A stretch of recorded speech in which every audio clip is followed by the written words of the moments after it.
Volvámonos Verdes. Síguenos en Spotify.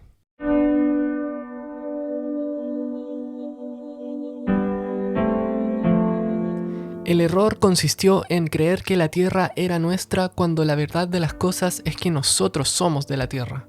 Nicanor Parra.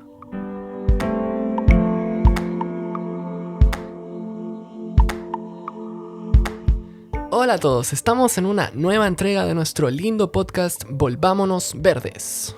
En el episodio de hoy les tenemos una amena y profunda conversación con tres grandes invitados del área de la conservación y el medio ambiente. Edward Mueller es de Costa Rica. Lleva años promoviendo la agricultura y el desarrollo regenerativo. Fundó la Universidad para la Cooperación Internacional y lanzó el programa Costa Rica Regenerativa. Tania Moreno es de México, pero con muchos años viviendo en Costa Rica. Es coordinadora de la Cátedra UNESCO en Reservas de Biosfera y Sitios de Patrimonio Mundial y es presidenta del Comité Nacional Hombre y Biosfera de Costa Rica.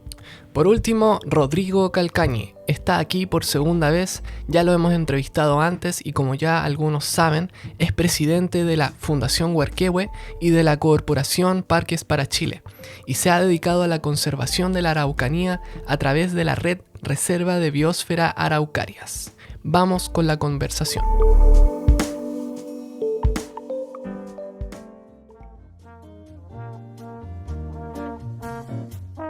Nos encontramos aquí con Edward Mueller, Rodrigo Calcañi y Tania Moreno.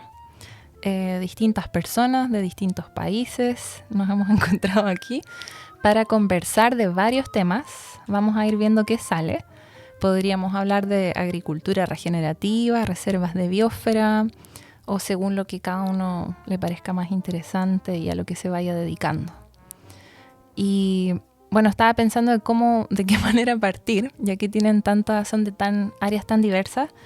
Y nosotros habíamos pensado partir hablando de agricultura, porque habíamos leído que la agricultura había destruido en gran medida o ayudado a destruir muchos de los ecosistemas de la Tierra, de distintas maneras y por diversas razones. Y que en gran medida la agricultura y la forma en la que producimos alimentos ha sido parte del problema de la crisis climática y crisis de la biodiversidad y de otras crisis, y también podría ser una de las más grandes soluciones también a todos estos problemas. Entonces, no sé si tienen algo que decir al respecto. Sí, yo puedo entrarle un poco. Sí, justamente la agricultura es la causante del 80% de los cambios globales. El cambio climático es uno de los cambios globales. Hay un instituto, el Instituto de Resiliencia de Estocolmo, que publicó una metodología que se llama los límites planetarios, que definen la zona de operación segura para la humanidad. Y la publicación de 2015 deja muy claro que el uso de fertilizantes y la pérdida de diversidad biológica son los dos límites que en ese momento ponían en riesgo la vida humana en el planeta. Le seguía cambio de subsuelo, que de nuevo está relacionado con agricultura, y en cuarto lugar estaba cambio climático. Este año se publicaron 2 trabajos nuevos que indican que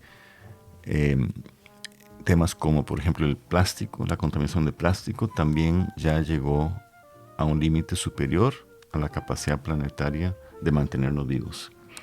Y también el agua verde, que llaman ellos, que es el agua disponible para la agricultura, para los ecosistemas, para la vida funcional del planeta, ¿no? Entonces estamos en un momento donde esos cambios planetarios están poniendo en riesgo que el humano siga viviendo en la Tierra. El cambio climático no es el más importante, aunque sigue siendo tremendamente importante, pero todos ellos trabajan juntos, todos ellos tienen interacciones. Entonces, si la agricultura es el causante, y esto es uno, fertilizantes, agregar químicos al suelo, y yo creo que nadie ha visto algún bosque o algún humedal que requiera fertilizantes para crecer en abundancia y producir en abundancia. El arado es pésimo, el arado mata el suelo. El suelo vivo es lo que da la vida. La vida en el planeta parte del suelo. Y el suelo vivo se caracteriza por una red, me imagino que lo han escuchado, los micelios, los hongos, que es como un internet subterráneo que comunica los árboles, las plantas, permite, por ejemplo, que bacterias que fijan nitrógeno de la atmósfera crezcan y alimenten a las plantas. Las plantas, a su vez, producen azúcares que alimentan a los hongos y las bacterias. Es todo un ecosistema el suelo. Y por alguna razón, algunos académicos científicos creyeron que era materia inerte a la cual había que agregarle químicos. Por supuesto, en el momento en que uno mete nitrógeno y fósforo, automáticamente empieza a matar el suelo, porque ya las bacterias que fijan nitrógeno no tienen función. Y el arado rompe esa estructura de hongos. Entonces, artificialmente hemos matado el suelo y en este momento son miles de millones de hectáreas muertas, a las cuales en teoría hay que agregarles químicos para que produzcan. Lo que hay que hacer es regresar la vida a ese suelo. Entonces, la agricultura regenerativa trata de eso. Es más allá de la orgánica, porque la orgánica es eliminar algunos químicos. Hay países que permiten hasta 30% de químicos en la orgánica. En la regenerativa, el enfoque es en la salud del suelo. Y regresar la salud del suelo te permite regresar la vida en general. Nosotros tenemos ejemplos en Costa Rica donde a través de la agricultura regenerativa hemos logrado recuperar poblaciones de mariposas y poblaciones de polillas y una gran diversidad de murciélagos.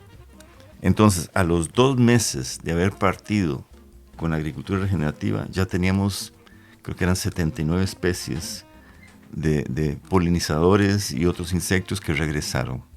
Y a los 6 meses estamos llegando a 200, bueno, habíamos llegado a 200 especies.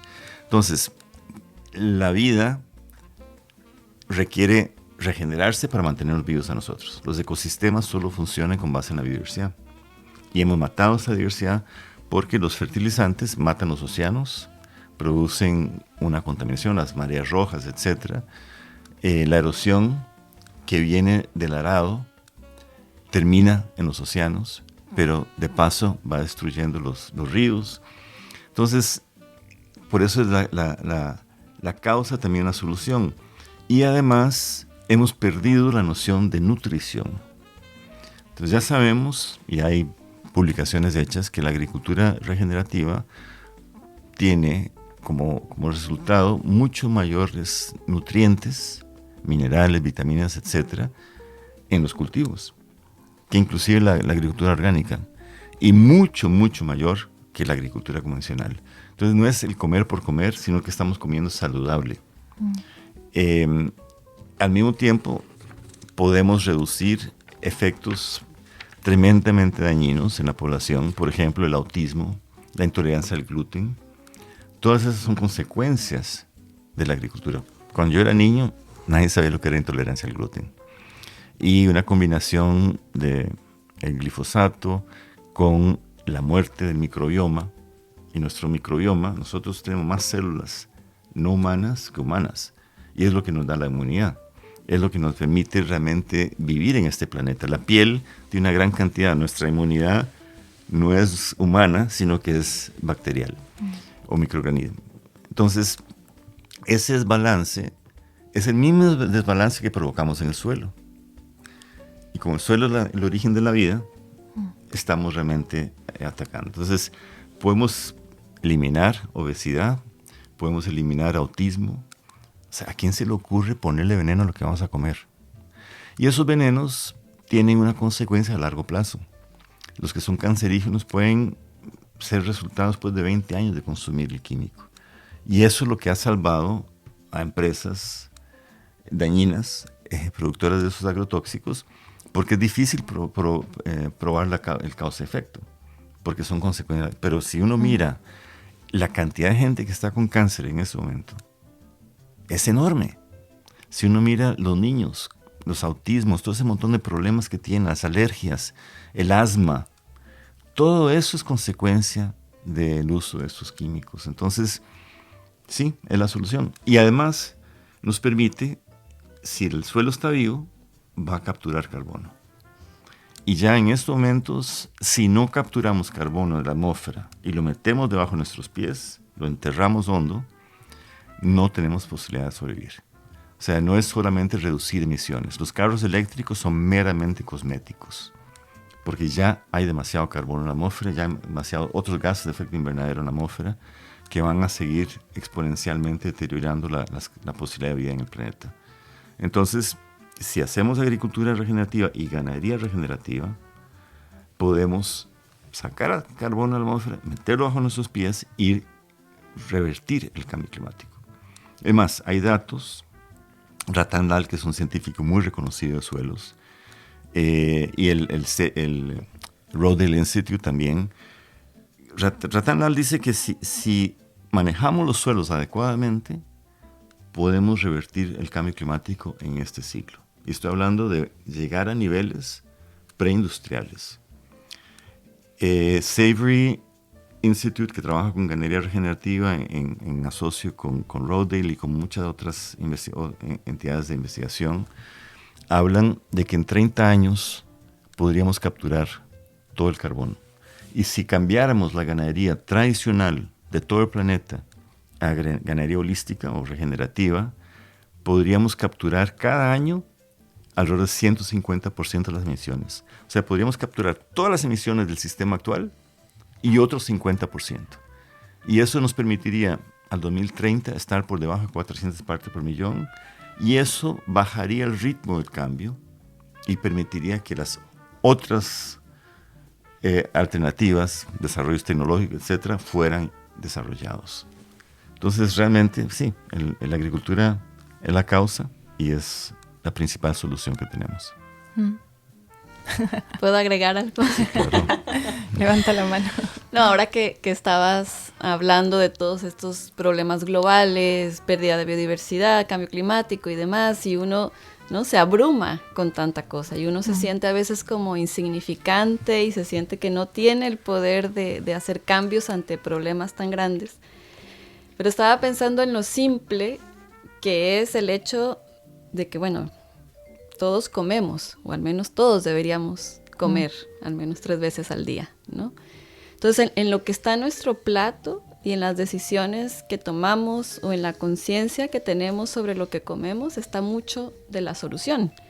O sea, si estamos hablando que la forma en la que producimos nuestros alimentos es culpable del 80% de grandes problemas globales como la pérdida de biodiversidad o los ciclos biogeoquímicos del suelo y demás, eso quiere decir también que en pequeñas decisiones nuestras del día a día están esas soluciones, ¿no? Y que encadenadas esas pequeñas soluciones podemos llegar a grandes soluciones. Entonces, algo tan sencillo como buscar productores locales, o por lo menos los más cercanos a donde vivimos. Tal vez en las grandes ciudades es muy complicado, pero hay formas, ¿no?, de buscar productores que produzcan con menos agroquímicos o que estén más cerca de nosotros, que sepamos de dónde vienen nuestros alimentos. El simple hecho de preguntarse de dónde viene, quién produce y cómo produce lo que me estoy comiendo.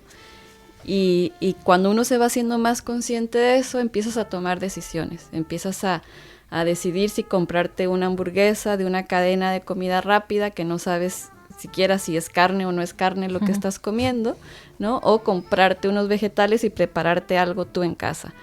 Entonces, en esas pequeñas soluciones, o en esas pequeñas decisiones de cada uno de nosotros también está la solución, ¿no? Y el mensaje justo que quería dar después de este planteamiento de Edward es que, bueno, reiterar que sí, que parte de la solución y gran parte de la solución está en la forma en la que producimos nuestros alimentos, pero que cada uno de nosotros, aunque nos sintamos tan alejados de eso, podemos ser parte de la solución. Wow.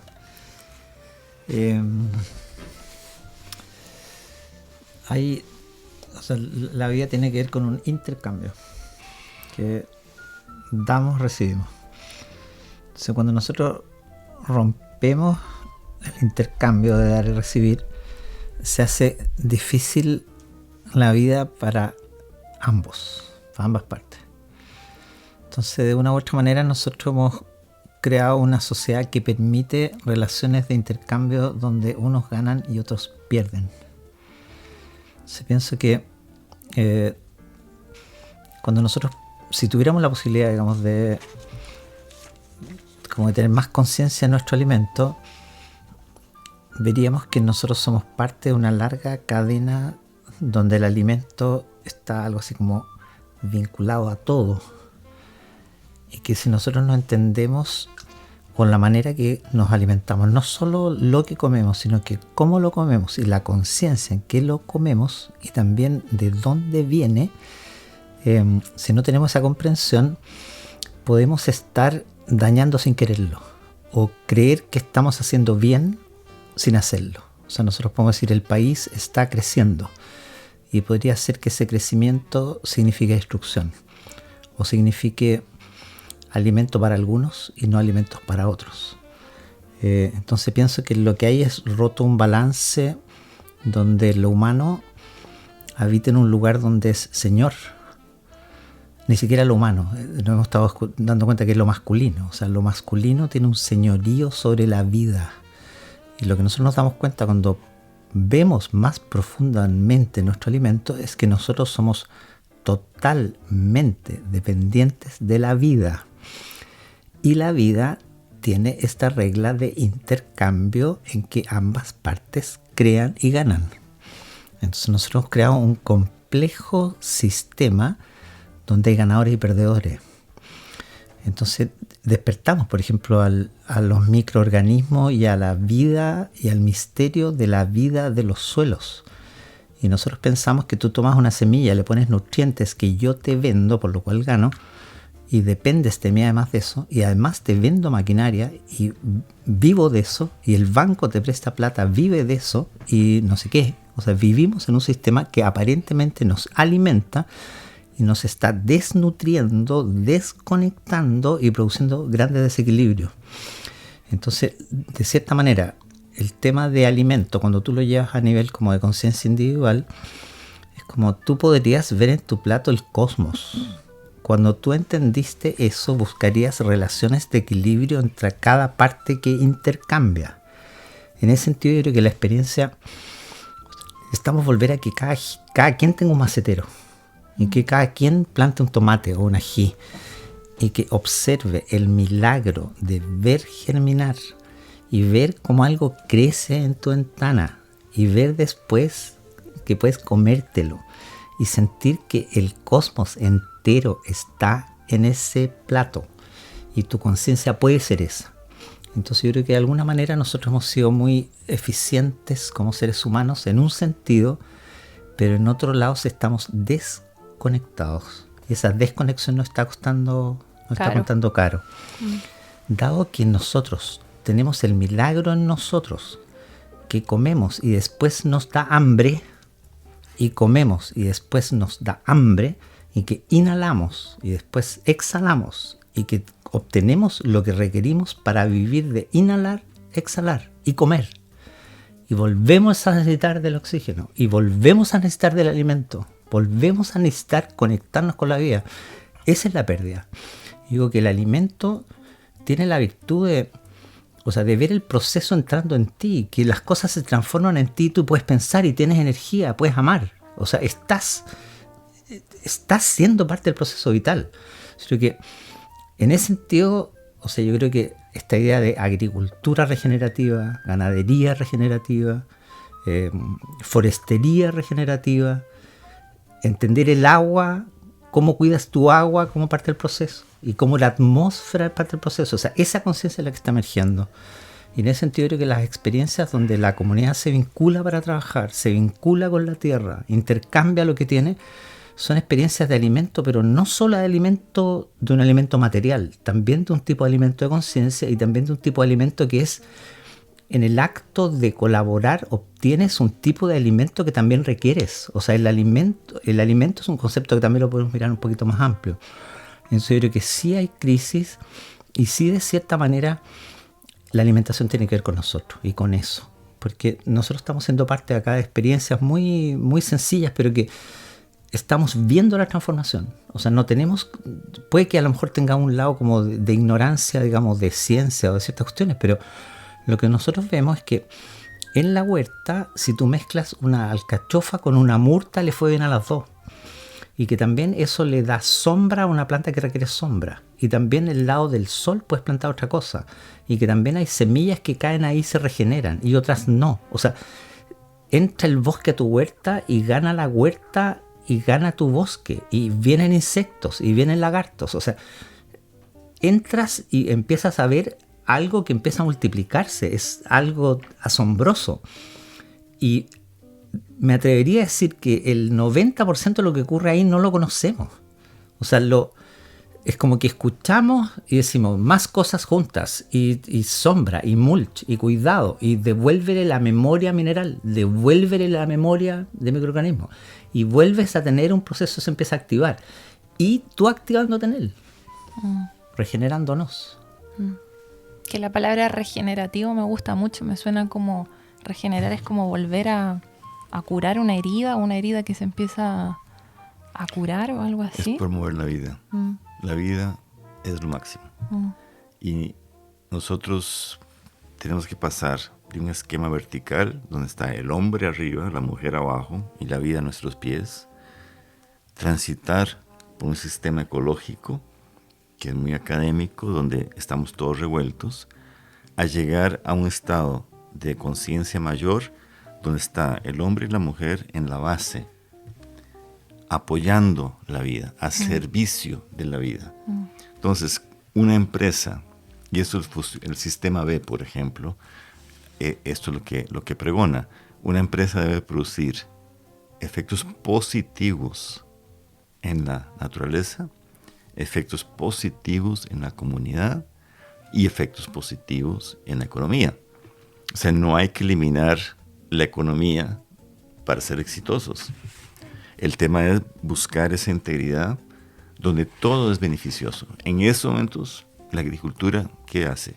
Elimina todo lo que no es la planta que queremos, elimina todos los insectos, y la verdad es que más del 80% de lo que aplicamos no termina en el cultivo que queremos.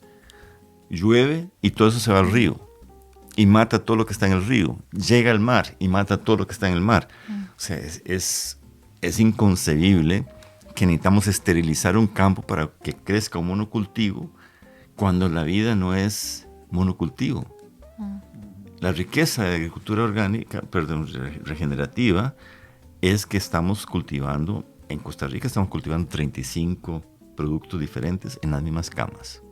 Una cama puede tener 15 productos creciendo, y como decía Rodrigo, si uno planta esta planta cerca de esta le controla los nematodos, las plagas en la raíz a la otra, y uno va ya aprendiendo cuáles plantas benefician a otras.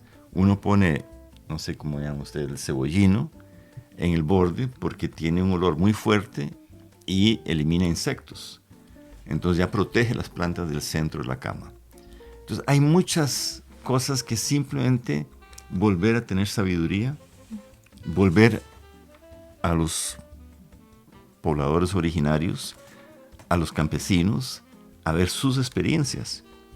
Nosotros lamentablemente le enseñamos, y yo lo he visto, a indígenas mapuche, quemar los campos y pelarlos y plantar un monocultivo. Ellos nunca hicieron eso en su historia. Ahora tenemos que aprender, antes que se vayan todos los mayores, porque mucho de ese conocimiento no está transmitido a los jóvenes, recuperar todo ese conocimiento y ponerlo en práctica para crear nuestra propia sabiduría. No hemos trabajado con sabiduría. Y esa sabiduría no la hemos puesto en acción.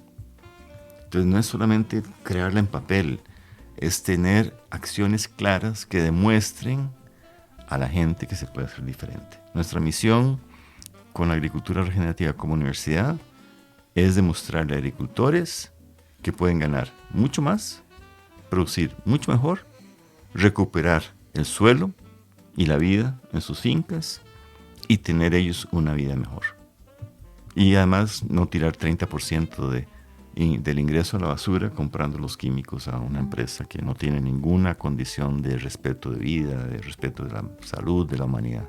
Uno de los grandes retos creo que tenemos con esta con este nuevo paradigma de la regeneración es volver la mirada a la naturaleza, ¿no? Y volvernos a conectar con la naturaleza como seres que somos, seres vivos, que somos parte de la naturaleza.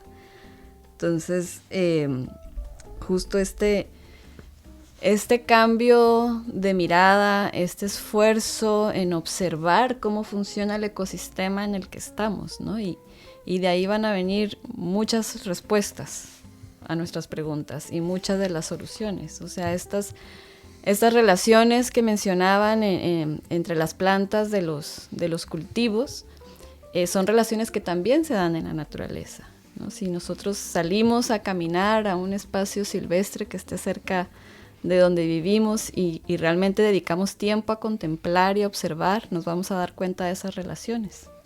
Relaciones entre las plantas, relaciones entre los animales y las plantas, y cómo realmente el ecosistema evoluciona gracias a esas relaciones. Y en la naturaleza la mayoría de las relaciones son relaciones positivas, o sea, son relaciones ganar-ganar, o son relaciones simbióticas, son relaciones de ayuda, de cooperación. Y lo que hemos aprendido en nuestros sistemas educativos y en nuestros sistemas económicos es que las relaciones tienen que ser de competencia, Así. ¿no? Exacto, y de que el otro pierda, y de que nosotros ganamos solo si el otro pierde. Entonces, parte del cambio de mirada es también esa mirada de que solo podemos evolucionar y solo podemos desarrollarnos, mejorar, si los otros también están bien. Y los otros incluyen los otros seres vivos que nos rodean, ¿no? No solo los seres humanos, sino el resto de la comunidad de vida. El éxito de la humanidad depende de que la comunidad de vida florezca y esté sana. Sí, y en ese sentido vuelvo a caer en el tema que en el que he trabajado más tiempo, que es justamente el de las reservas de biosfera, y que ahora estamos aquí en una reserva de biosfera, y justamente recordaba que uno de los propósitos principales de la Red Mundial de Reservas de Biosfera es conectar a las personas con la naturaleza. Ese es el gran reto que tenemos las personas que trabajamos en estos temas. O sea, si realmente nos podemos reconectar y podemos entender los ciclos de la vida, y podemos transformar nuestros sistemas sociales y económicos, siguiendo esos principios de la vida. Y una pregunta es que cuando estudiaba ecología, nos tocó un día hacer encuestas a personas y preguntarles qué piensan ellos de las áreas protegidas, que eran áreas protegidas del Estado. Y las personas tenían una gran desconexión con las áreas protegidas, no sabían para qué existían y sentían que ahí adentro no podían hacer nada, que habían muchas cosas prohibidas. Entonces me gusta esto que dicen de la red de reserva de biosferas para ayudar a reconectar a las personas con la naturaleza y no sentir que son aparte y que en un área protegida aparentemente la impresión que tenían esas personas que nosotros encuestamos era que no podían hacer nada y que el humano no podía vivir dentro de un área protegida, como que fueran cosas aparte. Yo creo que hay que ver la parte histórica de eso. La destrucción voraz que estamos provocando en el planeta obligó a intentar separar algunas áreas con alambre púa para guardar por lo menos algo. Si no tuviéramos áreas protegidas, ya habríamos perdido probablemente, ya no estaríamos vivos, porque son los resguardos de la diversidad. Es de donde salen los semilleros, es donde salen las especies a poblar otras áreas. Yo estuve muchos años vinculado con la Comisión Mundial de Áreas Protegidas. Me acuerdo una reunión donde yo dije, el mundo ideal sería aquel que no necesite áreas protegidas, donde el ser humano esté tan consciente y respete la vida que no haría falta tener un guarda y un alambre para resguardar la vida. Y eso es lo que yo creo que es la reconexión que habla Tania, o sea, poder entender, y tal vez ahí nos equivocamos cuando hablábamos de la educación ambiental, enseñándole a la gente a que tenemos que cuidar la naturaleza. Ella se cuida sola.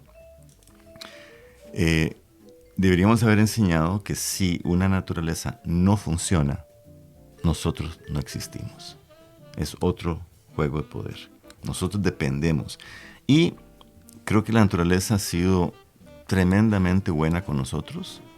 Nos mandó durante décadas avisos. Qué huracanes, qué inundaciones, qué sequías. Pero eso afectó a las poblaciones más vulnerables. Y a mi criterio, la naturaleza llegó y dijo, ok, les voy a dar un último apoyo. Y nos manda un pequeño virus que pone de rodilla a actores de Hollywood o refugiados. A todos, por parejo. Y no por un mes. Tomen. Y hay 800,000 virus tipo COVID todavía en la naturaleza que podrían saltar a la humanidad si seguimos destruyendo sus recintos y entramos en contacto con animales por invadir sus espacios. Entonces, eso nos pone la barba en remojo, como decimos en casa, para pensar.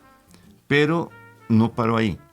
La naturaleza nos dio señas clarísimas en los 4 o 5 meses que leímos de vacaciones en el 2020.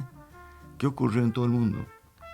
La gente de Beijing se dio cuenta que había montañas alrededor, que en sus 40 años no habían podido verlos por el smog. La gente se dio cuenta de la cantidad de vida que empezó. Los océanos recuperaron la pesca. Los animales empezaron a tomar espacios humanos. Vimos animales, hasta pumas, caminar por las ciudades. Entonces, eso para mí fue una señal diciendo, aquí les mando esto, pero miren que estoy dispuesta, tengo la resiliencia suficiente para volver a regenerarme, si ustedes me dejan. Y 4 meses de vacaciones, todo florió. La vida florió. Los ríos se limpiaron. Se acabó el smog mundial. La contaminación bajó. Y rapidito regresamos a seguir destruyendo. Sí, volvimos a lo mismo después. Después volvieron a aumentar las emisiones, me parece. Pero vean, vamos a ver si esa lista de miles de virus que están por saltar nos van a seguir golpeando mientras no cambiemos la actitud.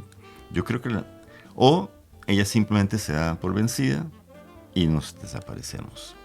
Y evolutivamente van a aparecer otras especies. Esa es la realidad. Yo soy parte de una organización que se llama Parques para Chile y nuestro sueño tenía que ver con que todo Chile fuera un parque y que había pedacitos que cultivábamos y pedacitos donde vivíamos, pero lo que dominaba era el parque. Y yo pienso que las personas que se dieron cuenta que había que proteger áreas, claramente lo que nos decía Edward, o sea, es un momento histórico donde la gente ve lugares que son sorprendentes y quisiera no tocarlos y permitir, pero todavía era algo como egocéntrico. O sea, quiero tener un lugar increíble para verlo, ¿ok? Después viene nuestro modelo como capitalista que quiere sacarle dinero a eso. Y meter a los amigos de uno y crear una ley para meter a los amigos. O sea, estamos en ese tipo de locura. Pero la esencia fue ver eso. El punto es que nosotros éramos pocos, veíamos a la Tierra gigante y no intuíamos que nuestra expansión nos iba a llegar a poner en jaque ciertos equilibrios básicos. Entonces, lo que ocurre es que hay una fuente de donde brota la vida, por lo menos en la Tierra, que tiene, o sea, uno podría mirar el universo y decir que hay una fuente de donde brota el universo. Hay una fuente donde brota la vida de la Tierra. Vemos el Sol y sabemos que estamos en cada instante recibiendo la energía que permite la vida. A veces pensamos en biofotones. O sea, hay algo fecundándose, hay algo creándose. Y nosotros habitamos en un ser inteligente, vivo, que ha creado todo.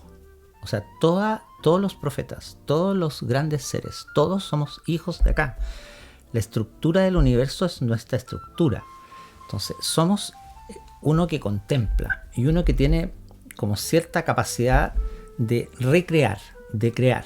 Esta idea en algunas tradiciones nosotros somos co-creadores de la vida, de la Tierra.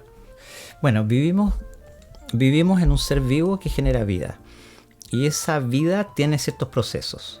En la medida que nosotros comprendemos esos procesos, y los respetamos y los cuidamos e interactuamos en esas reglas o en ese orden, nosotros somos capaces de seguir creando, seguir viviendo, seguir perfeccionando, seguir haciendo cultura, salvo que nosotros no respetemos eso. Entonces, el área silvestre protegida de cierta manera es una fuente de donde brota vida pura. Es un misterio, no sabemos lo que estamos viendo. Creemos que la ciencia entiende. Estamos sospechando que entiende muy poco, por lo menos cómo se comporta. Pero si nosotros sabemos que la vida brota de ahí, lo que te dicen los pueblos originarios, ese lugar es sagrado. Sagrado es que tiene valor en sí y no tienes... O sea, si vas a entrar, entras en sagrado, modo sagrado. Si lo vas a tocar, tocas en modo sagrado. Ya, de esos lugares proviene lo que tú nos decías, Edward. O sea, agua, humedad, como gases, biodiversidad de todos los seres. O sea, es como de ahí brota. Nosotros venimos, hijos de ahí, salimos del bosque y creamos primero nómades y después nos hacemos agrícolas. Cuando somos agrícolas, nosotros transformamos una parte para nuestro modo y creamos nuestra ciudad. Como tenemos alimentos, nos multiplicamos. Como nos multiplicamos y entendemos estos procesos, creemos que somos Dios. Y nosotros creamos reglas para vivir en la ciudad, la polis, y para vivir en el campo. Y nosotros ahora seguimos creciendo y seguimos transformando a favor de nosotros vivir como queremos. Lo que estamos haciendo es comernos completo el planeta. Nos los estamos comiendo. Nos estamos destruyendo especies completas. Entonces hay totalmente un descuadre. Ahora, ese descuadre viene de una cultura que tiene un relato donde eso es éxito. Donde eso se está satisfaciendo algo con eso. Y estamos abandonando como lo básico para vivir. La reserva biosfera es una intuición profunda de que lo humano debe explorar si es posible vivir en equilibrio con lo natural, cosa que no hemos respondido. La humanidad no puede responder esa pregunta. Las reservas biosferas son un intento. Contienen ciertos elementos que nos pueden ayudar mucho. Uno es la idea de ordenar territorio, porque nosotros le creemos a la idea de orden, de nosotros creadores de orden, y no vemos el orden, no intentamos ver el orden y entender a habitar el orden, sino que nosotros creamos el orden en nuestras oficinas, en nuestros bancos, en nuestras universidades, y después lo imponemos a la naturaleza con los resultados que tenemos. Cuando tú dices, en el caso de la reserva biosfera, se entiende que los países eligieron áreas silvestres protegidas y que eso protegen ecosistemas, especies y también una base genética que permite regeneración. Entienden eso y dicen eso es un parque nacional y no lo tocan. Entonces, a las personas que no entienden todavía lo que es un área silvestre protegida, tenemos que decirle que primero es tuyo. Y no es tuyo en términos nacionales, es tuyo en términos de humanidad. La humanidad ha tenido la bendición de dejar ciertos lugares como arcas de Noé. Estábamos destruyendo todo, creamos arcas de Noé donde hay biodiversidad. Eso tiene que ser cuidado por todos, porque son las fuentes de donde vamos a poder reproducir. La genialidad, de cierta manera, de la reserva biosfera es que dice, ¿sabes qué? No solo tienes que proteger ese lugar, sino que tú tienes que crear una zona buffer, algo más grande que lo proteja. Y además tienes que incluir habitantes que puedan vivir ahí sabiendo que viven de eso. No solo del turismo, sino que respiran, toman agua y los flujos de nutrientes son tu tierra y el misterio que todo eso tiene. Entonces, esa idea de la reserva biosfera yo creo que nos trae la idea de ordenar. Y ordenar en términos de esta área silvestre protegida, de estas zonas que las protegen y de ciertas zonas de transición que podrían ser tu agricultura y también tu ciudad. Entonces el punto es entender que toda la tierra podría ser una reserva biosfera donde todo sería o silvestre o agrícola o silvo, agropecuario, o sería algo donde nosotros lo habitamos más intensivamente. Entonces, yo creo que lo que nos ocurre ahora es que siendo muy importante la reserva biosfera, sigue en el paradigma de cierta manera dominante que tiene que ver, yo lo llamo el becerro de oro. El becerro de oro era escuchar como algo que es tan poderoso que mueve al otro hacia lo que tú quieres. Oro. O nuestro sistema económico, nuestras divisas, nuestras cosas que hacen que tú compres a otro ser humano, compres el lugar, dispongas del lugar. Digo, esa locura, de cierta manera tenemos que despertar. Y estamos atrapados, porque si tú eres de esos, te pillan si estás ahí. Y si tú no tocas de eso, estás muy enojado. Entonces estamos entre los enojados, porque en realidad han sido abusados, y los abusadores que creen que nos están salvando, y que nos dan empleo y nos dan la vida, y que vivimos de ellos. Entonces estamos en ese conflicto. Y viene otro ser y te dice, busca tus arcas de Noé, y junta a los habitantes, cuiden ese lugar. Yo creo que no ha ido pésimo, pero no porque sea mala la idea. Están ahí, son semillas, son arcas de Noé reales. Entonces, lo que nos pasa con eso todavía, que es un modelo que no da cuenta de la necesidad que tenemos. La necesidad que tenemos tiene que ver con que lo silvestre tiene que dominar. Tiene que dominar en la agricultura y en la ciudad. Nosotros necesitamos identificar lo silvestre, conectarlo, y tiene que pasar a través del campo y pasar a la ciudad, para nosotros volver a tener naturaleza directa en la ciudad, para saber quiénes somos y dónde vivimos. Entonces estamos en esa situación. Entonces tener reserva de biosfera es así como el medio comodín, pero es una parte. Es una parte. Por eso que el tema del alimento es una parte, porque si tú dices, vamos al alimento, soberanía alimentaria. Si quieres soberanía alimentaria, tienes que proteger tu área silvestre y tus cabeceras de cuenca y todos tus humedales y todos los insectos y todos los seres. Eso te da un alimento sano. Y te da un alimento sano también si tú tienes una relación sana con las otras personas, en las B Corp. O sea, ¿cómo va a ser que tú tengas una empresa y tú abusas de tu trabajador y abusas de la tierra y abusas de tu cliente? Es como, perdona, no entiendo tu modelo. No entiendo qué estás ganando si estás en una célula viva en un universo gigante. ¿Qué ganaste? Lo único que podemos ganar, yo creo que es el viaje colectivo en este ser magnífico que nos da todo. Y la pregunta que tenemos ahora es cómo lo hacemos, porque muchos de nosotros hemos dedicado nuestra vida a esto, y de cierta manera nosotros podríamos leer nuestra vida como que siempre vamos perdiendo. No nos ha ido bien, vamos perdiendo. Entonces digo, ese es nuestro momento de real. Y también, solo para cerrar, que nosotros contenemos la vida, o sea, contenemos el amor por la vida. O sea, estamos vivos, tenemos que intentarlo. Yo creo que un camino de solución es entender que todavía estamos a tiempo de construir juntos un futuro de abundancia. Cuando escucho toda esta gente hablando de que tenemos que adaptarnos al cambio climático, yo no me voy a quedar sentado aprendiendo a vivir en un planeta en colapso. Si tenemos la posibilidad, y por eso le doy tanto valor a esos 4 o 5 meses en que la naturaleza mostró que es resiliente. Entonces yo creo que si queremos crear juntos un futuro, co-crear ese futuro, tenemos que dar esperanza. Muchos jóvenes ni siquiera quieren estudiar ya porque no tienen esperanza, porque ven el mundo colapsado y ven que no estamos cambiando.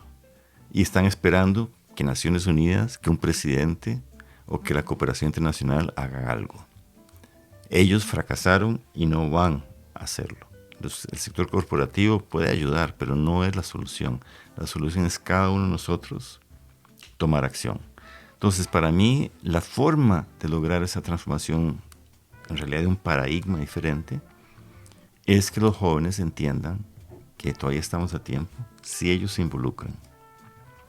Y nosotros, los más grandes, tenemos que aportar nuestra sabiduría, nuestro conocimiento, nuestras experiencias, y juntos empezar a crear un mundo mejor. Y como decía Tania, empecemos por no comprar alimentos procesados. Empecemos por no comprar alimentos de empresas que sabemos que hacen daño. Empecemos a fortalecer las relaciones comunitarias. ¿Cómo hizo Cuba en el año 89-90, cuando se fue Rusia y tenían el bloqueo? Crearon agricultura familiar urbana. Y la mitad de lo que come La Habana se produce en La Habana, en lotes que eran baldíos y se transformaron en agrícolas. Entonces uno, ahí a la par del hotel, puede ver una hectárea que produce 180 toneladas de alimento por año con agricultura urbana. Entonces, el poder trabajar juntos para crear ese mundo de abundancia, para mí es también la solución para que los jóvenes salgan de ese marasmo, de la pantalla, del consumismo, de la depresión. Es una epidemia ya en Asia, en Japón, se llaman los jóvenes que no salen del cuarto. Y son millones ya, que no tienen ganas. ¿Qué más ganas de poder crear un futuro abundante?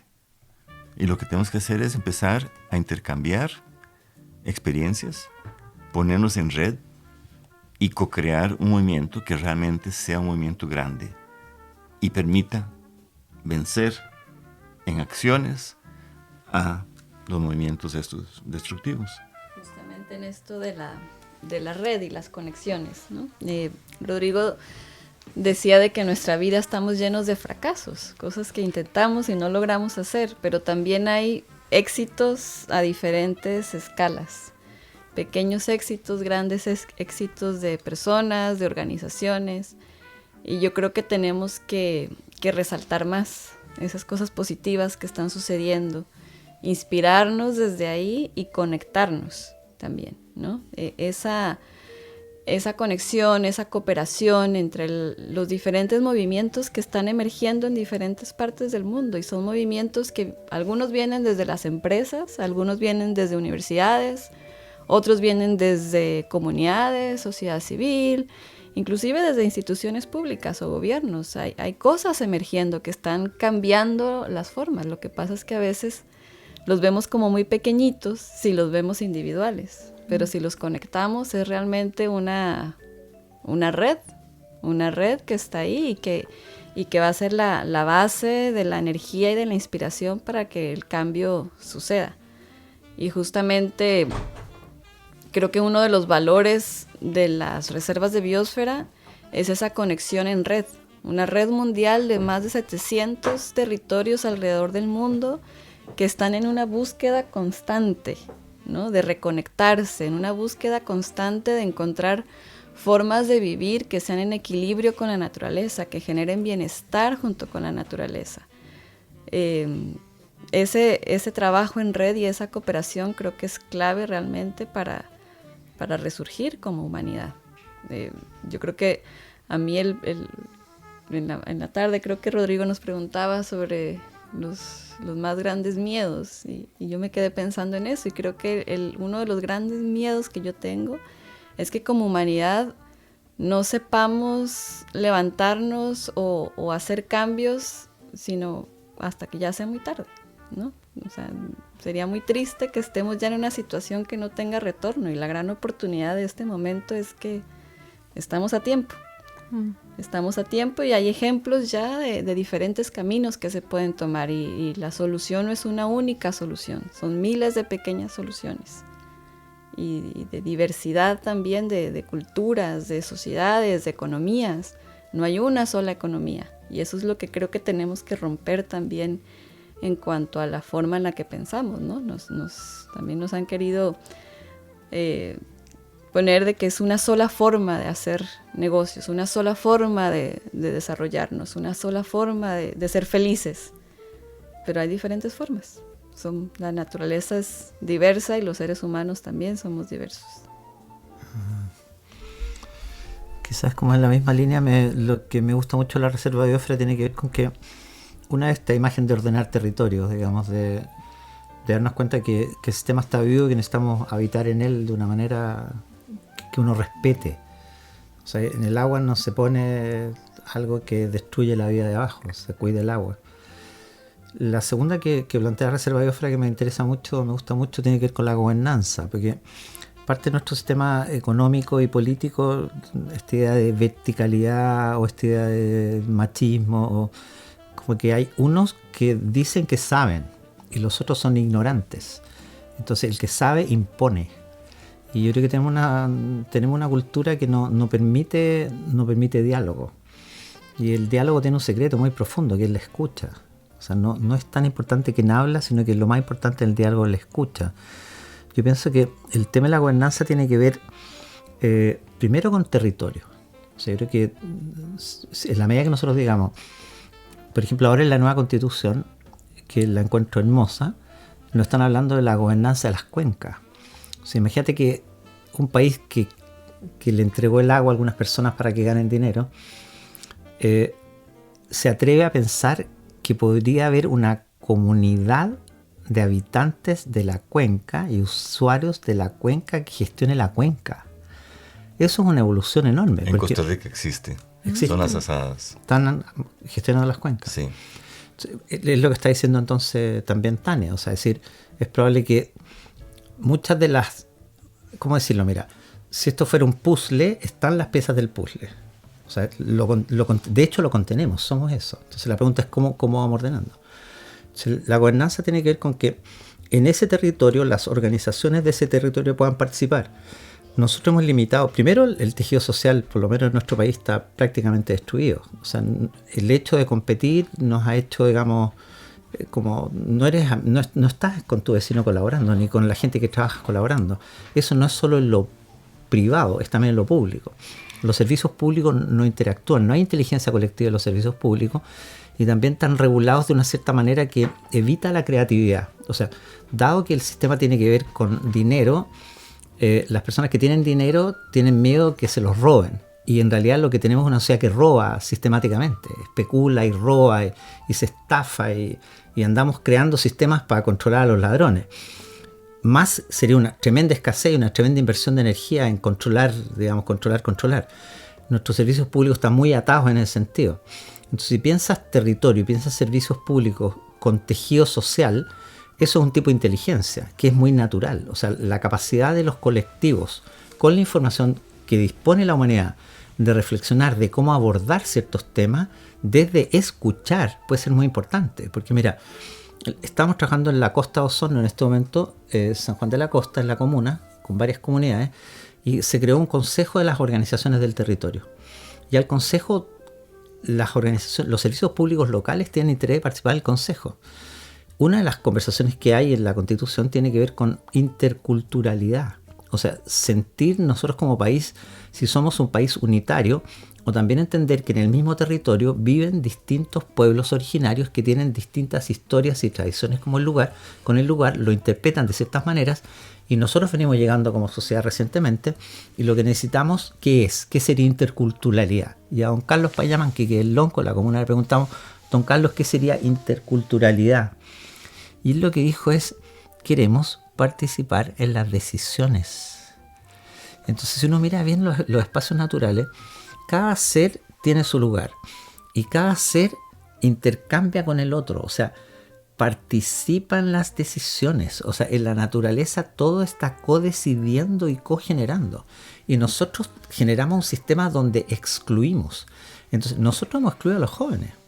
Si los jóvenes...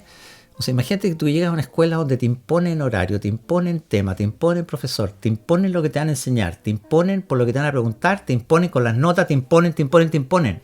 Es decir, ¿dónde ves en la naturaleza ese nivel de imposición? Si los cachorros están todos jugando unos con otros, saltando y subiéndose y les pasan cosas, se caen. En fin, o sea, es como nosotros estamos atajando la vida. Entonces, mi impresión es que ese proceso llega un momento en que algo así como que se caen los velos, se devela y quedas viendo lo que está pasando. Yo creo que nosotros estamos viendo una sociedad que nos hizo una promesa que no la ha podido cumplir. Hay una rabia enorme, pero también hay un potencial de creación enorme. Entonces digo que la tierra y los habitantes coparticipando, celebrando, cuidando y mirando directamente lo que está ocurriendo. O sea, ustedes vienen por el camino. ¿Cómo está el camino? Pésimo. ¿Tú crees que la municipalidad tiene capacidad de arreglarlo? No sé. ¿No? ¿Y el MOP? La respuesta es no. Entonces, nosotros, en vez de organizarnos y arreglar el camino, estamos alegando contra el MOP y estamos diciendo, le damos la plata, nos roban, y estos son comunistas, y estos son capitalistas, y no arreglamos el camino. Entonces, como hay algo ahí que se está moviendo. Yo creo que se está moviendo. También yo creo que esta percepción de fracaso también no es así, en el sentido de que hoy día nosotros hemos convivido estos días, lo hemos pasado muy bien. Y hemos estado, lo que comentaba hace un rato, nevó. Hace mucho tiempo que no nevaba de esta forma. Después salió el sol y fuimos a caminar por lugares nevados y es espléndido todo. La vida es espléndida. No hay fracaso en la vida. Y muchas veces, muchas cosas las que nosotros hacemos creo que son aceptadas. Y es muy probable que la mayoría sea acertado. O sea, si tú dices, la electricidad cómo llega acá, y en realidad nosotros prendemos un botón y llega la electricidad. Entonces nosotros podríamos decir, gracias, gracias, gracias, gracias, gracias, gracias, gracias. Y decir, oye, señor de la compañía, siéntate conmigo, ven para acá. Cuéntame dónde se cortó la luz, cómo se cortó, cómo te podemos ayudar, cómo te ha ido, qué hacemos. Yo digo que hay algo cortado en lo humano entre nosotros, al interior de nosotros, entre nosotros y con la naturaleza. Y si tú te acercas a lo que Edward nos llamaba sabiduría, te están hablando cosas muy simples. Te están hablando de escuchar, te están hablando de perdonar, te están hablando de trabajar para tu comunidad, te están hablando de celebrar, te están hablando como de escuchar al otro. O sea, la mayoría de los problemas que tenemos son que el otro te está diciendo 20 veces lo mismo y uno no lo escucha. O sea, nuestras autoridades no nos han escuchado. Ahora mismo, mira, estamos en una situación muy interesante en la región, pero también en nuestro país. Aquí la tierra se fraccionaba vendiéndose a través de un decreto que permitía subdivisión. Siempre supimos que ese decreto no se podía usar para crear esta casa donde todos estamos sentados ahora. Si no se podía, si esto era rural. Nosotros tenemos una idea de neoruralidad y estamos haciendo un invento que se puede vivir acá y queremos una ley que se pueda vivir acá, pero que sí respete la naturaleza y que sí sea organizado con el vecino y sí regenere y que sí dé alimento. Es una utopía, salvo que tenemos cientos de miles de estos lugares acá. Entonces, esto que podría ser un proceso de destrucción de la naturaleza, fragmentación de no sé qué, podría ser una oportunidad de regeneración, quizás de qué tamaño. Entonces, cuando yo pienso eso, digo, nosotros vivimos una reserva biosfera, esto podría ser un proyecto de reserva biosfera. Entonces, también, otra reserva biosfera nos van a enseñar otras cosas. Entonces, digo, estamos llenos de miles de señales de vida. El punto que yo creo que también es probable que es también, no me acuerdo quién era el de la historia bíblica, que él guía a su pueblo, pero él no va a llegar a ver el destino porque él contiene el error. O sea, también es muy probable que nosotros contengamos ciertas incomprensiones que no están permitiendo, sí, que no están permitiendo que se manifieste. O sea, tiene que haber una sucesión también como cultural de cierta manera. No sabemos cómo hacer, pero o sea, yo creo que la vida ama tan profundamente la vida que chance tenemos. Se dice que ahora las generaciones más jóvenes son más conscientes del medio ambiente. Yo la verdad no lo sé tan bien porque no tengo mucho contacto con ellos, pero he escuchado que dicen que saben más de que las cosas no están bien y que hay que hacer algo al respecto. Yo creo que hay una conciencia de que hay una crisis y de que las cosas no están bien. Pero no estoy tan segura de que estén más conectados con la naturaleza, sobre todo porque ahora la humanidad vivimos la mayoría de la humanidad vivimos en grandes ciudades que están muy desconectadas. Las ciudades realmente se han ido construyendo y desarrollando con sistemas que se desconectan completamente, ¿no? Y que requieren todos los insumos y todos los materiales de fuera, muy poco se produce en la misma ciudad. Entonces, no estoy tan segura, porque muchas de estas nuevas generaciones no han tenido ese contacto directo con la naturaleza, ese juego en la naturaleza, ese embarrarse de lodo, ese bañarse en un río. Hay pocos ríos en los que ahora los niños se pueden bañar. Entonces, aunque creo que es genuina la preocupación y que puede haber una conciencia de que hay una crisis, porque también hay mucho acceso a información, ¿no? Y la información de la crisis está por todos lados, no estoy tan segura de que haya una conexión con la naturaleza tan profunda.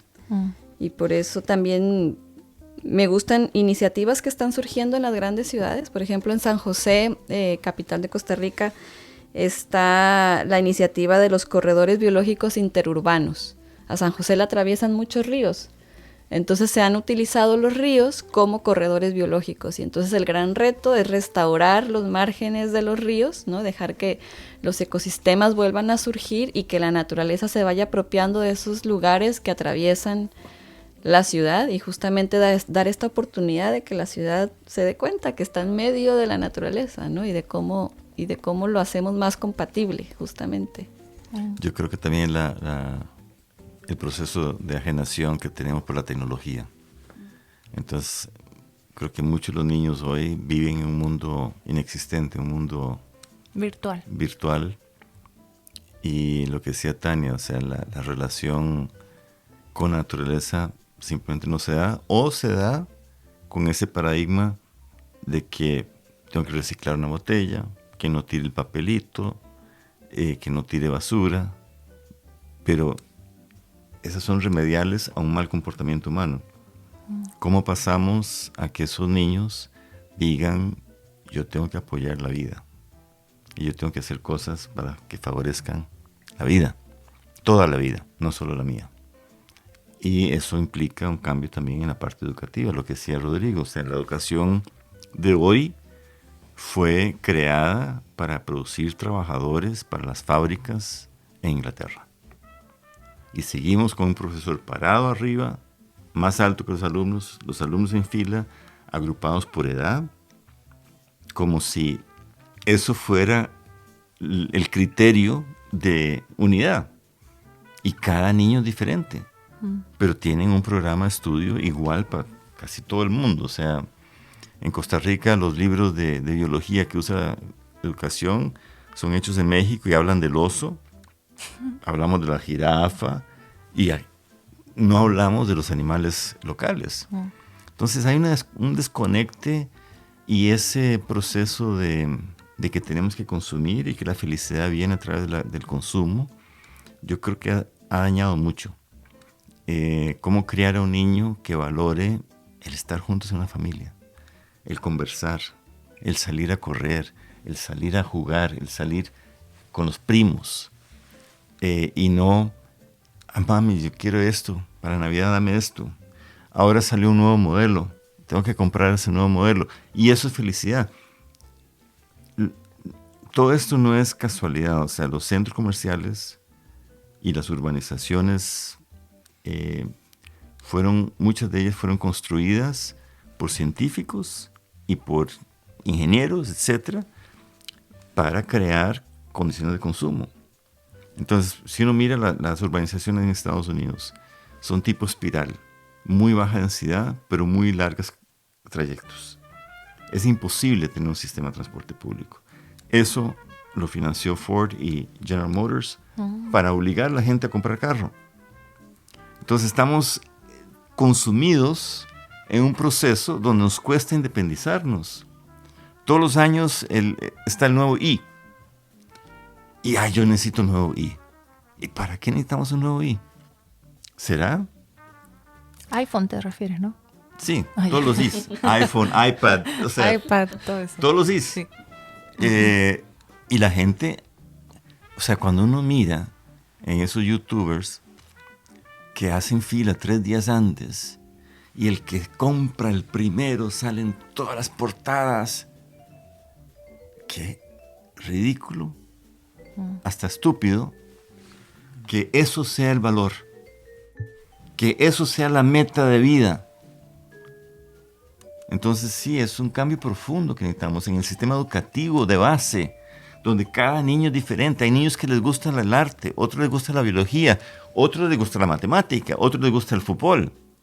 ¿Por qué todos tienen que tener la misma doctrina? Y la religión juega un rol también importantísimo aquí.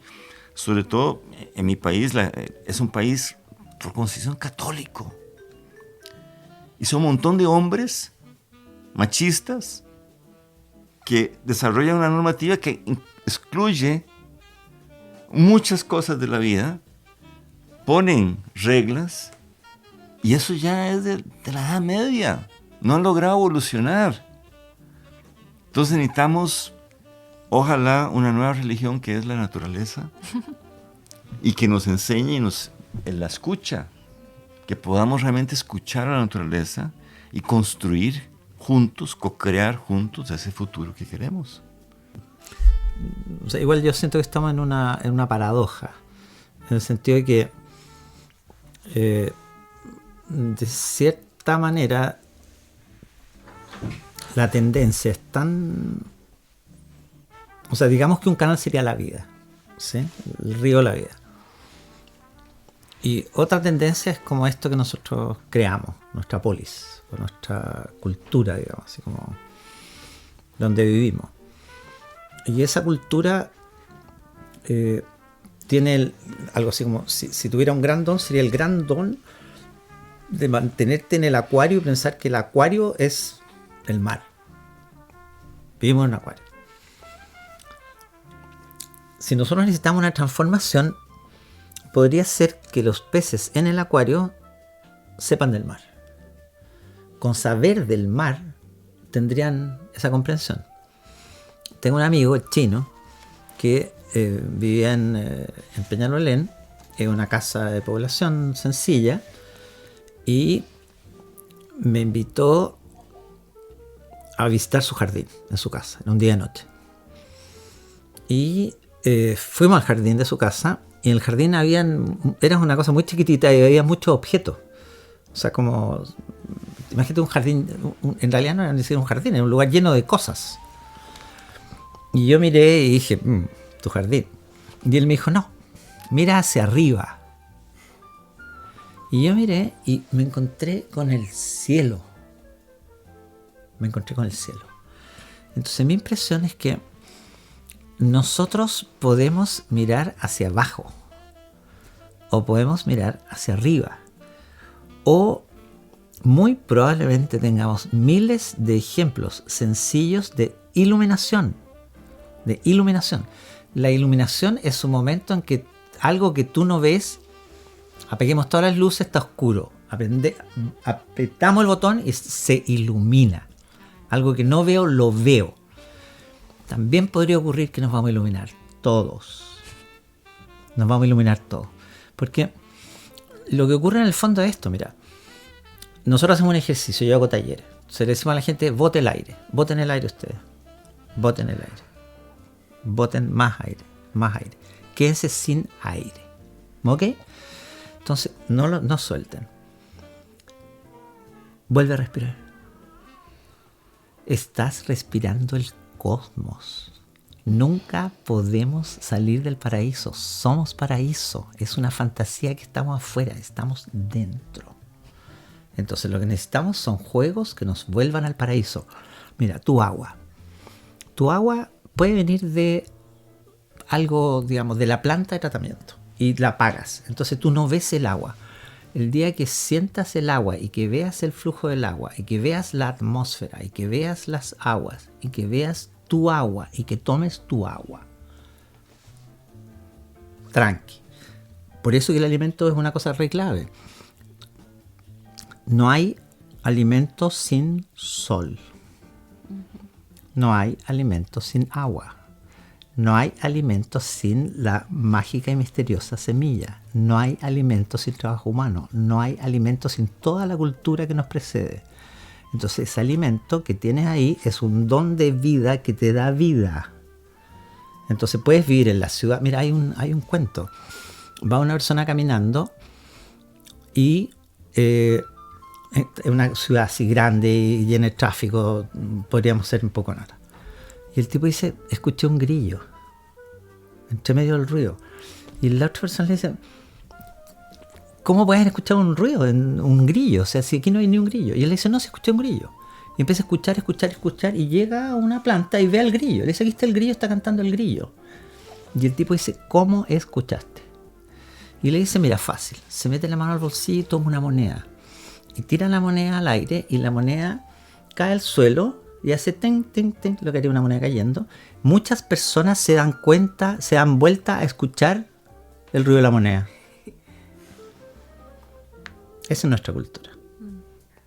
Entonces yo creo que es el momento y o sea, hay gente que lo está diciendo. O sea, el despertar es algo individual, colectivo y viene de la fuente de la vida. ¿Cómo va a ser? No sabemos. Lo que ustedes están haciendo es eso. O sea, ustedes están escuchando lo que nosotros hacemos como trabajo. Que, claro, yo digo una historia de fracaso. pero amo mi fracaso, amo nuestro fracaso, amo nuestros encuentros. Porque al final también, o sea, es un fuego que está siendo cuidado, porque al final, claro, o sea, intuimos la noche, intuimos el universo, intuimos la profundidad de todo. Llega un pájaro ahí volando y uno queda mirando y es increíble. Es como...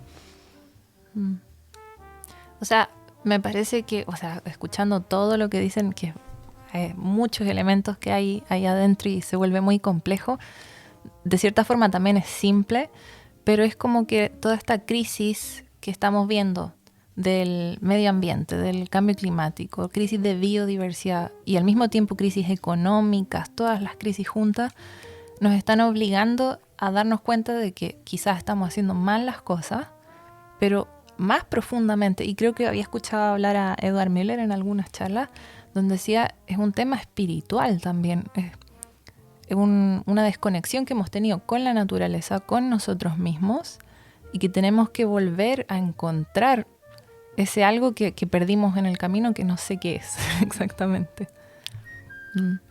Sí, yo creo que el desarrollo académico tradicional occidental dejó por fuera la espiritualidad y fue un grave error. Y por otro lado, se confunde espiritualidad con religiosidad y son dos cosas también muy separadas. Y si queremos transformar el mundo, también tenemos que transformar nosotros y el reconectarnos nosotros. No podemos pensar en que vamos a lograr reconectar jóvenes con la naturaleza si nosotros no sabemos cómo se hace. Nosotros tenemos que estar conectados. Y eso es una dimensión de conciencia plena, es una dimensión realmente espiritual que significa reconocer que hay algo más grande que nosotros. Y eso debería estar metido en todos los programas académicos. Y al contrario, para muchos académicos, cuando uno habla de espiritualidad, le bajan el perfil o lo ridiculizan o lo confunden con religión. Sí, se requieren cambios profundos, ¿no?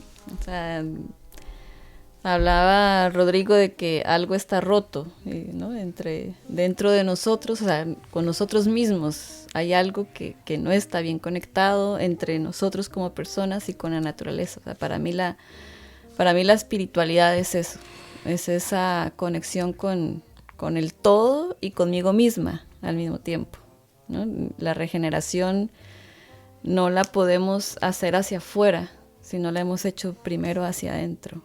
O paralelamente, pues porque muchas veces también cuando uno se involucra en estos procesos van cambiando cosas dentro de ti. El mismo trabajo en una huerta, ¿no? Hemos visto comunidades que se habían olvidado de cómo producir sus propios alimentos. Y digo olvidado porque sus padres o sus abuelos eran agricultores y ahora lo olvidamos.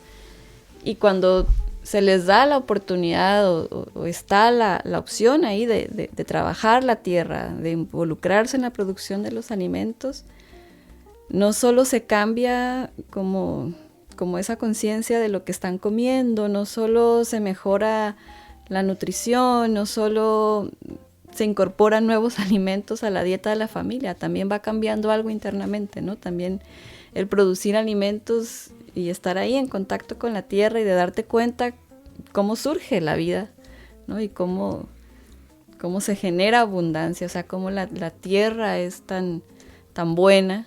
Van cambiando cosas dentro de ti, te vas dando cuenta de cosas, y es como pequeños despertares, ¿no? Que van cambiando poco a poco tu forma de ver el mundo. Entonces, para mí espiritualidad es eso, es esa conexión con algo sagrado, con algo superior, con algo que tal vez no entendemos del todo, pero es una energía que nos conecta.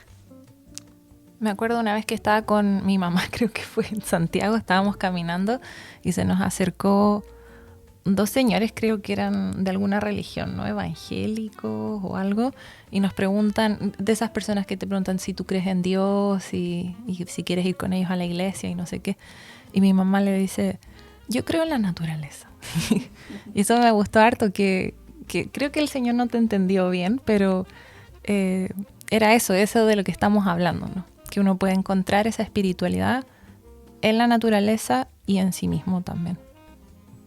Así es. Y de alguna forma eso quizás ayude a que mejoremos nuestra relación con la naturaleza y con nosotros y con nosotros mismos. Sentirnos parte de un todo.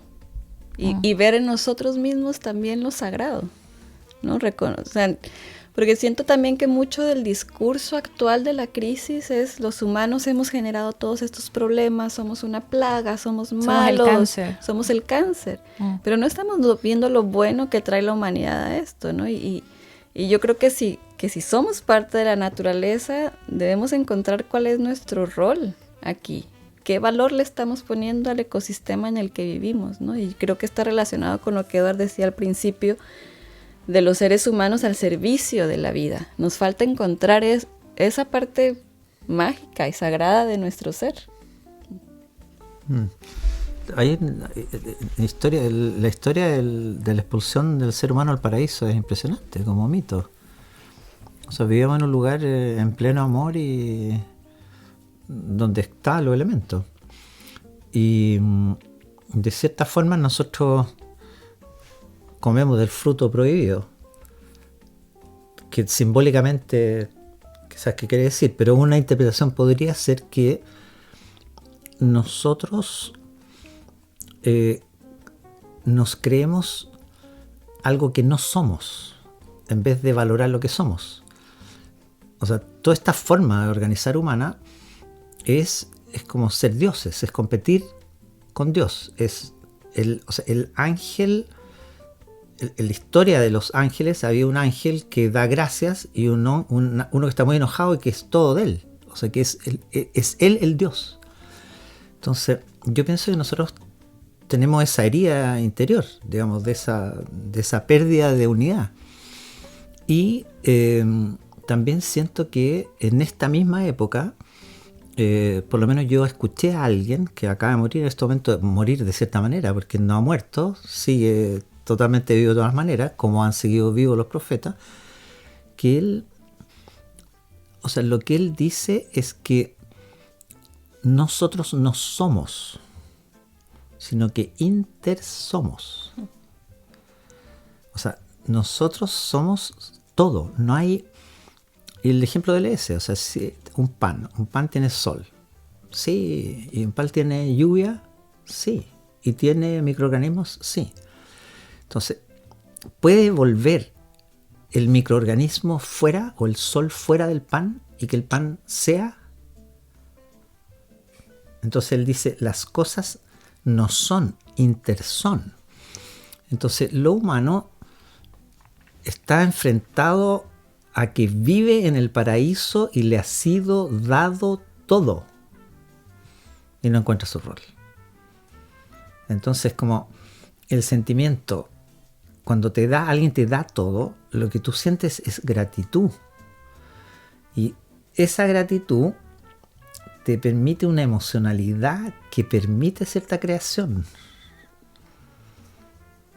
Entonces lo que hay es, yo creo que hay un avance de gratitud que se va a ir expresando y que se va a ver, porque al final, o sea, es como trabaja alguien para ti y tú le das una orden. Trabaja alguien para ti, se toman un café en la mañana y conversan qué van a hacer. Son dos mundos distintos. Entonces yo creo que la espiritualidad, o sea, tenemos la capacidad de darnos cuenta de como de todo de cierta manera. O sea, es como nos pasa acá en este lugar que nosotros tenemos la noche. La noche sin luna es una noche con estrellas. Si tú estás afuera varias horas, estás viajando en el cosmos. O sea, no es que yo esté caminando 4 pasos. Un día corría viento y yo sentí, era como que la Tierra ahora se iba moviendo y tenía viento de movimiento. Se sentía así como de sensación. Y iba viajando por el universo y me corría viento. Entonces nosotros somos eso. Y descubrirlo y descubrir que la vida a lo mejor es celebrar. Porque en el fondo no es que no tengamos que aportar para crear valor. Pero en el momento que a ti te obligan a hacer algo que no es tu naturaleza, porque también yo digo que nosotros tenemos la experiencia de que hay cosas que nos atraen, otras que no. Puede ser cultural, pero en una reflexión profunda también nosotros somos regalos que tienen dones. Y cuando tú expresas tus dones a través del donar, dar lo tuyo, tú vas creando en una emocionalidad que crea.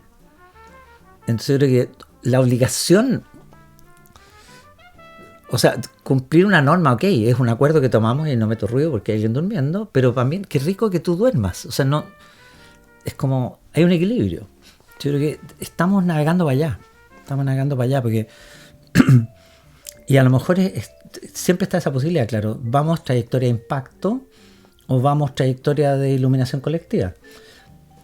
No sabemos y del otro lado, por lo menos a mí, yo tendría que decir, si yo vivo mi vida interior, a veces dudo, o sea, porque digo, ¿cómo podemos estar tan equivocados por tanto rato haciendo tanta maldad, matando tanta gente y además ahora preparando la bomba atómica a pegarle a no sé quién? Y además sube el petróleo, tenemos inflación y los más pobres son pobres y los ricos ganan. ¿Qué me estás hablando? Entonces como que está todo loco. Pero el otro lado de las cosas que estamos como hablando es de mucha gente conectándose, mucha gente sintiéndolo. Y también es un tipo de cambio que, no sé, yo me imagino una sala de clase que entra el profesor y en un momento hay silencio y se inicia un diálogo sobre algo, donde él hace una pregunta y los chicos empiezan a ver y él hace otra pregunta. O sea, cuando alguien llega a hacer una pregunta, abre un lugar. Si los chicos no quieren participar porque nadie les pregunta nada, nadie les permite nada, ¿por qué no quieren participar? Nuestras democracias, ¿por qué no participamos? ¿Participar para qué? ¿Para qué? Si es como que ya llegó, es como está corrupto el sistema. No nos preguntan nada. ¿Cómo? No nos preguntan nada. No nos preguntan nada. Y incluso, perdón que salga en un tema, pero yo creo que es re importante en este momento para este país. Nosotros convocamos a gente a través de un método de acuerdo y es gente que no era la conocida de ellos. La gente que vino era gente que eran conocidos en sus lugares. Son líderes locales. Ellos han trabajado sistemáticamente un tiempo y crearon algo como poético, que por supuesto que es complejo y por supuesto que pone en jaque a los poderes habituales, pero es algo que es un buen sueño. Entonces, más bien yo digo, ojalá que nos pudiéramos sumar a ese buen sueño creándolo. Y también si hay algo que me duele mucho diciendo, oye, perdón, miremos esto de nuevo, porque me duele. Y también, bueno, cuéntame por qué te duele. Pero estar así como tan divididos, porque hicimos un paso tan obvio como decir que el agua es de todos, que queremos cuencas, que hay pueblos originarios, que queremos que la educación sea para todos y buena. Ahora, eso es una parte, porque también, o sea, viene esta sensación de compromiso, de que no es algo que le estamos encargando a alguien que lo haga. Y ahí yo creo que la palabra Estado, por ejemplo, nos tiene muy confundidos, porque es el Estado. Si nosotros no tenemos idea en Chile qué es el Estado. Y parece que tenía cosas, ahora tiene menos, está endeudado el Estado, mandan el Estado. Entonces nosotros decimos, pero ¿y si somos nosotros acá? Ese nosotros acá reflexionando. Eso no lo tenemos incorporado. Entonces no es que tengamos todo resuelto, pero yo creo que sería muy hermoso y quizás sería bueno escucharlo a ustedes también, Eduardo y Tania, en el sentido de decir, lo que ustedes ven que es de esfuerzo de este país por crear acuerdos que vayan por el cuidado de la vida y el cuidado de la gente. Yo creo que no estamos locos, yo creo que es una cosa en extremo sana, que provoca ciertas complicaciones, lo entiendo, y que hay cosas que a lo mejor no están bien dichas o quedan en vacío, también lo puedo entender, pero... Quiero mencionar rápido un tema. En el 2018 lanzamos Costa Rica Regenerativa, que es una iniciativa con el fin último, digamos, de transformar al país en un país regenerativo. Existe Chile Regenerativo ya. Pablo Sea de la Universidad Católica lo coordina y solo va a tener éxito si hay una alianza de todos los que están hablando de regeneración y se junten a este movimiento. Esto no es un tema de una persona o de una institución. Aprovechen Chile Regenerativo, ojalá con una nueva constitución, y Chile puede ser, ha sido un modelo impuesto tal vez por Banco Mundial, BID, etcétera, de un país altamente competitivo, altamente desarrollado, líder de competitividad en América Latina, cuya población se dejó olvidada y la población reaccionó. Imagínense ahora transformar a Chile en un país modelo de un nuevo paradigma de desarrollo, que no se mide con un Producto Interno para brutos, que se mida con felicidad, que se mida con educación, con paz, con cooperación, que regenere todo el daño que hemos hecho. Tirar bosques primarios para plantar pino, para papeleras, para exportar. O sea, ¿cómo podemos usar este momento histórico y hacer una alianza? Justamente lo que me está ocupando una buena parte de mi tiempo ahora es pensar, hay Colombia regenerativa, hay México regenerativo, Chile regenerativo, Dinamarca ha manifestado interés en ir hacia la regeneración. Imagínense establecer una red realmente activa, no solo a nivel nacional, sino a nivel global. Porque tenemos muy poco tiempo para hacer el cambio. Y necesitamos escalar. Necesitamos a millones y millones de jóvenes trabajando juntos, con esperanza. Si no damos esperanza, no hay nada que pueda moverlos. ¿Podemos crear un mundo de abundancia? Sí. ¿Sabemos cómo? Algunas cosas sabemos y las otras las vamos a co-crear viendo ejemplos de otros lados. Y esa es la fuerza que tenemos. Inventar un nuevo sistema educativo, por supuesto. Por supuesto. El que tenemos no funciona. Entonces, recreemos la educación. ¿Por qué? Seamos felices primero. Los niños tienen que ser felices. Los niños tienen que crecer corriendo en el campo, no pegados a una pantalla.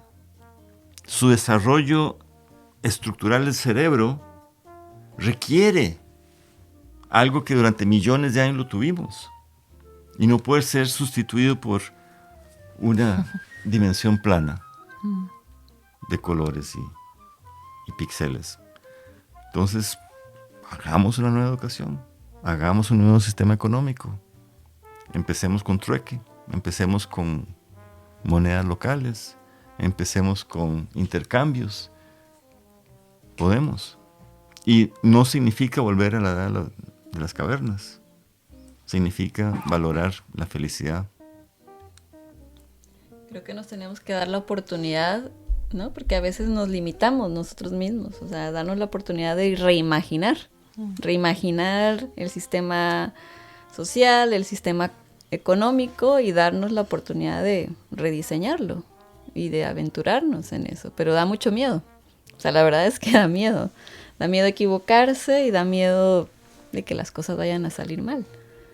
Pero, o sea, eso nos paraliza. Peor de que están. Exactamente, o sea, el tema es ese, ¿no? O sea, está fallando tanto el sistema ahora que es el momento de darnos esa oportunidad y de creer en nosotros mismos también, en que somos capaces de crear. Y eso es...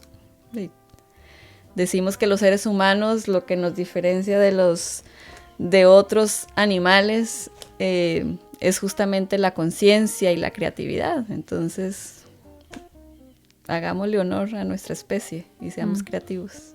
Es verdad.